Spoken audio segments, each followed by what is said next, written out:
ఎన్నికలప్పుడు ఏదైతే మాట చెప్పాడో ఆ రోజేమో మేము చెయ్యకపోతే మా కాలర్ పట్టుకోండి అని అన్నాడు. మరి ఈరోజు ప్రజలు కాలర్ పట్టుకుంటారేమో అని చెప్పి భయపడి రెడ్ బుక్ రాజ్యాంగం నడుపుతూ ఉన్నారు. ఈరోజు ఏమంటా ఉన్నారు? ఎన్నికలు అయిపోయిన 9 నెలల తర్వాత ఈరోజు ఏమంటా ఉన్నారు? సంపద సృష్టించడం ఎట్టనో నా చెవిలో చెప్తే నేను తెలుసుకుంటాను అంటున్నాను. ఇది వాస్తవాలు.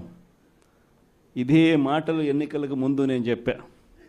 చంద్రబాబు నాయుడు నమ్మడం అంటే చంద్రముఖిని నిద్ర లేపడమే అని. ఇదే మాటలు నేను ఎన్నికలప్పుడు చెప్పిన. చంద్రబాబు నాయుడు నమ్మడం అంటే పులి నోట్లో తలబెట్టడమే అని చెప్పి ఇదే మాటలే నేను చెప్పా. మేనిఫెస్టో ప్రజెంటేషన్ చేసేటప్పుడు ఇక్కడ ఇలా నిల్చుని ఇలా మేనిఫెస్టోని ఇలా చూపించా. మన మేనిఫెస్టోని ఇలా చూపిస్తూ వాళ్ళు చెప్పిన మేనిఫెస్టో హామీలను కూడా ఇలానే చూపిస్తూ చెప్పా. ఇది సాధ్యమయ్యేటివి కాదయ్యా చంద్రబాబు నాయుడు చెప్పేటివి. రాష్ట్రానికి సంబంధించిన బడ్జెట్ ఇది, మనం చేస్తూ ఉన్న బటన్లు నొక్కే కార్యక్రమం ఇది, దీనికే ఇంత డబ్బు ఖర్చు అవుతుంది. మరి చంద్రబాబు నాయుడు ఏమో 1,72,000 కోట్లు సంవత్సరానికి అయ్యే ప్రతిపాదనలు ఆయన చెప్తా ఉన్నాడు. సూపర్ 6లు మోసము, సూపర్ 7లు మోసము అని చెప్పి చెబుతూ మనమేం చేయగలుగుతాము అన్నది కూడా ప్రజలకు అర్థమయ్యేట్టుగా కూడా మేనిఫెస్టో సందర్భంగా కూడా చెప్పడం జరిగింది.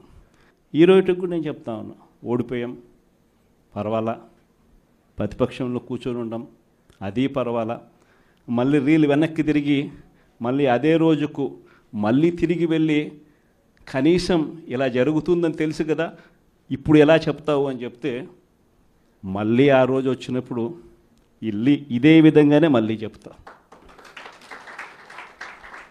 ఎందుకనంటే రాజకీయాలలో విలువలు, విశ్వసనీయత అన్న పదానికి అర్థం అదే. ఎన్నికలు ఎప్పుడొచ్చినా కూడా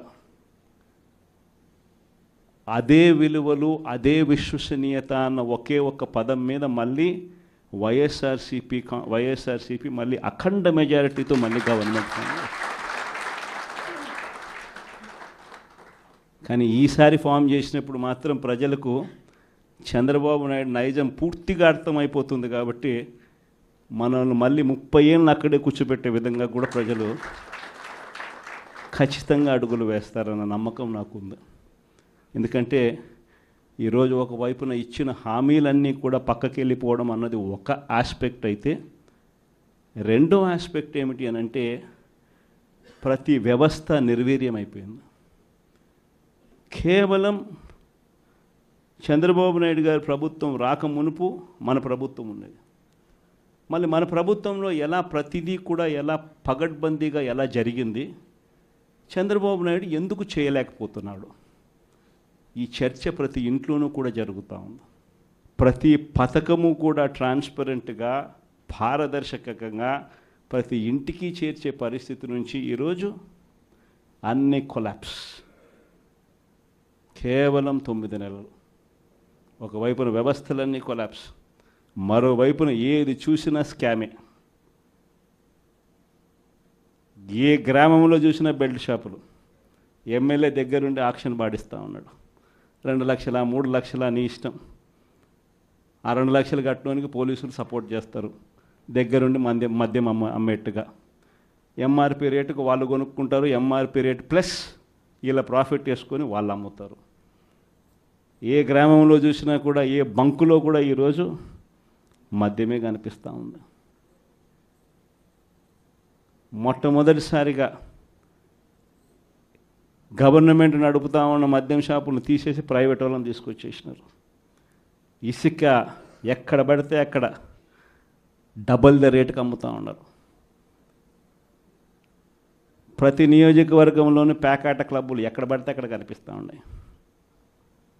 ప్రతి నియోజకవర్గంలో ఏ పని జరగాలన్నా కూడా, ఫ్యాక్టరీ నడపాలన్నా, ఆ నియోజకవర్గంలో మైన్ ఒకవేళ చేస్తూ ఉంటే చేసుకోవాలన్నా, ఏదైనా కూడా నాకింత నీకింత అని ఎమ్మెల్యే దగ్గర నుంచి మొదలైతే చంద్రబాబు నాయుడు దాకా పంచుకోవడాలి. ఇవన్నీ కూడా ఏ స్థాయిలో జరుగుతూ ఉన్నాయనంటే నిజంగా ఈరోజు వైఎస్ఆర్సీపీ పార్టీ కానీ వైఎస్ఆర్సీపీ ఎమ్మెల్యేలు కానీ ఈరోజు నిజంగా చాలా మంచోళ్ళ కింద కనిపిస్తూ ఉన్నారు ప్రజలకు. ఆ స్థాయిలో కేవలం 9 నెలల కాలంలోనే ఇంత దారుణంగా పడిపోయినాయి. ఇవన్నీ కూడా ఎందుకు నేను చెప్తా ఉన్నాను అని అంటే, ఈరోజు కష్టాలు అనేటివి వస్తాయి.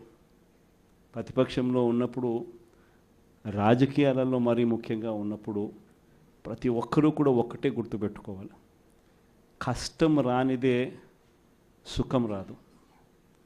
ప్రతి మనిషి జీవితంలో కూడా కష్టాలు సుఖాలు అనేది పార్ట్ అండ్ పార్సల్. ప్రతిపక్షంలో ఉన్నప్పుడు మన కష్టాలు కనిపిస్తాయి, కానీ ఆ ప్రతిపక్షంలో ఉన్నప్పుడు ఆ కష్టాలలో వచ్చినప్పుడు మనం ఆ కష్టాలను ఎలా ఎదుర్కొంటాం అన్నది మనల్ని లీడర్లు చేస్తాయి. కష్టం వచ్చినప్పుడు మన క్యారెక్టర్ను మనం అమ్మేసుకుంటే, మన వ్యక్తిత్వాన్ని మనం అమ్మేసుకుంటే, ఒక్కసారి బాటిల్లో ఉన్న నీళ్ళు బాటిల్లో ఉంటే బాటిల్లో నీళ్ళు తాగుతాం. బాటిల్లో ఉన్న నీళ్ళు ఒక్కసారి ఇలా పడేసినామనంటే భూమిలోకి పడిపోతాయి, మళ్ళీ ఏరుకోలేం. క్యారెక్టర్ కూడా అలాంటిదే. ఒక్కసారి విడిచిపెట్టేసినాము అని అంటే మళ్ళీ దాన్ని ఏరుకోలేం.